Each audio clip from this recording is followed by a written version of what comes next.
محمد الشيبي هو المتسبب الأول والأخير في الأزمة الأخيرة في مباراة الأهلي وبيراميدز.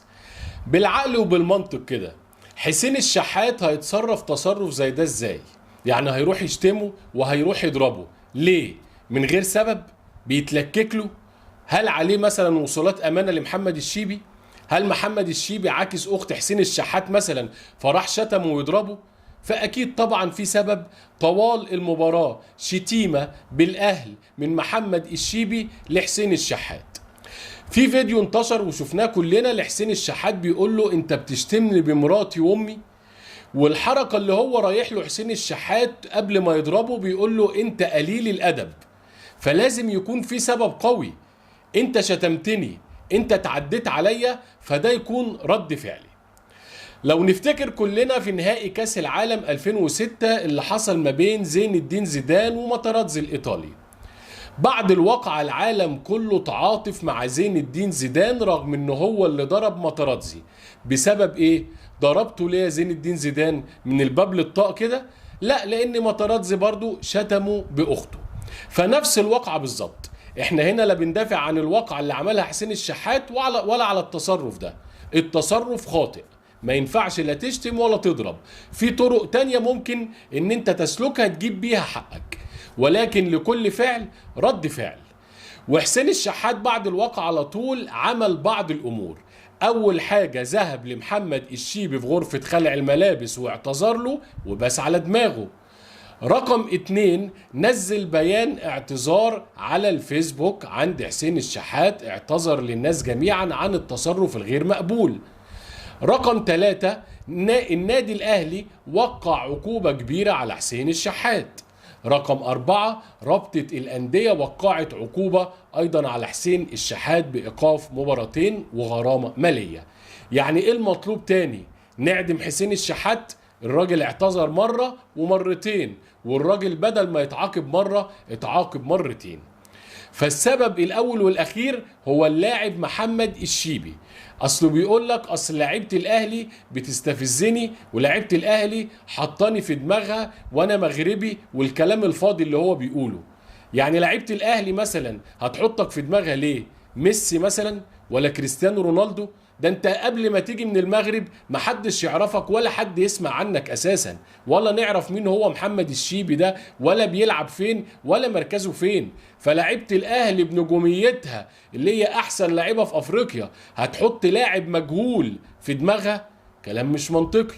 اصل انا مغربي، اصل انا مش عارف ايه. طب ما انت فرقتك فيها لاعب مغربي تاني، وليد الكارتي. لعيبه الاهلي ما احتكتش بيه ليه؟ لانه لاعب محترم ولاعب قمه في الاحترام. برضه بلاتي توريه وفي فخر لقاي، كلها لعيبه محترفه وبتتعامل احسن معامله. اشمعنى دول ما حصلش احتكاك بينهم وبين اللعيبه ديت؟ اشمعنى حصل معاك انت بدايه من ماتش السوبر؟ يعني لو بنقول حسين الشحات غلطان، ده حسين الشحات تاريخه كله عمره ما عمل واقعه زي دي، سواء مع مصر المقاصه او العين الاماراتي او مع النادي الاهلي. يعني اول واقعه يعملها في حياته، فاكيد السبب من عندك انت. لو حسين ده لاعب كتير المشاكل ممكن نقول نفس الامر في السوبر المصري، خليت علي معلول كابتن منتخب تونس اللي هو مش بتاع مشاكل بيحتك بيك ايضا. خليت محمد الشناوي كابتن منتخب مصر اللي هو برضه مش بتاع مشاكل برضه بيحتك بيك. فانت تعرف ان السبب عندك انت. طب ما احنا جالنا لعيبه مغاربه كتير وفوق دماغنا والناس محترمه وزي الفل. اشرف بن شرقي ونجم في الزمالك، وليد الكارت في بيراميدز، ايضا كان بدر بنون جه الاهلي، وفي علي معلول من تونس، وكان فرجاني ساسي من تونس، والعرب كلهم مالين الدوري المصري ومتشالين فوق الدماغ. لكن انت بقى تيجي تختلق قصه، اصله عايز يكسر رجلي، اصله بيشتمني. طب هو يكسر رجلك ليه؟ لازم انت تكون عملت حاجه. اشمعنى انت الوحيد في فريق بيراميدز كله من اللاعيبه المصريين واللاعيبه الاجانب اللي لعيبه الاهلي حطاك في دماغها؟ يبقى انت لاعب مش كويس، انت لاعب عايز تستفزهم، انت لاعب عايز تتشهر، انت لاعب عاوز تاخد اللقطه. وفي الاخر الراجل رغم التصرف اللي مش مقبول وخاطئ من حسين الشحات راح لك لغرفه خلع الملابس واعتذر لك وبس على دماغك. انت بقى عاوز بقى تكمل الفيلم والسيناريو وهم سخنوك، لا انا هرجع واروح النيابه ومش عارف ولجنه الانضباط. اعمل اللي تعمله، حقك اجري وراه زي ما انت عايز، وبرضه النادي الاهلي هيجري ورا حق حسين الشحات زي ما هو عايز. حسين الشحات اخطأ، ولكن كلنا في ظهر حسين الشحات. لو الامر بقى ايه ان احنا عايزين نذبح اللاعب، لا مش هنذبح اللاعب. اخطأ انه شتم وضرب، لكن في نفس الوقت لازم تسألوا نفسكم السؤال المهم، هو عمل كده ليه؟ حسين الشحات ايه اللي دفعه للتصرف ده؟ حسين الشحات مش بتاع مشاكل ولا لاعب قليل الادب، ده لاعب قمة في الاحترام وتاريخه اللي بيشهد على كده. فاكيد في حاجة غلط، اكيد انت عملت حاجة كبيرة من ماتش السوبر والماتش اللي فات. وقبل ما تلوم على حسين الشحات وعلى تصرفاته، بصوا التصرف بتاعه بعد الهدف الاول، رايح ناحية الجمهور وبيعمل لك كده وكلام فاضي وكلام ملوش اي معنى. جمهور الاهلي او النادي الاهلي كده؟ اما هو كده يبقى انت ايه؟ يبقى انت مش متشاف، ده انت 0 بطولات، نادي ما خدش ولا بطولة. انت اللي بدأت كمان بعد الجون الاول والناس عدتها ومحدش اتكلم في القصة ديت. وايضا كلنا شفنا الاداري بتاع بيراميدز والحركة المشينة والفضيحة اللي عملها، ولا تعاقب ولا حد جاب سيرته. خلاص كلنا هنمسك في رقبة حسين الشحات بس، لا نشوف استفزازات محمد الشيبي ونشوف الحركة الغير اخلاقية اللي عملها اداري بيراميدز. اشمعنا بنشوف حاجات وفي حاجات تانية بنطرمخ عليها؟ فين ايضا باهر المحمدي مع محمد هاني؟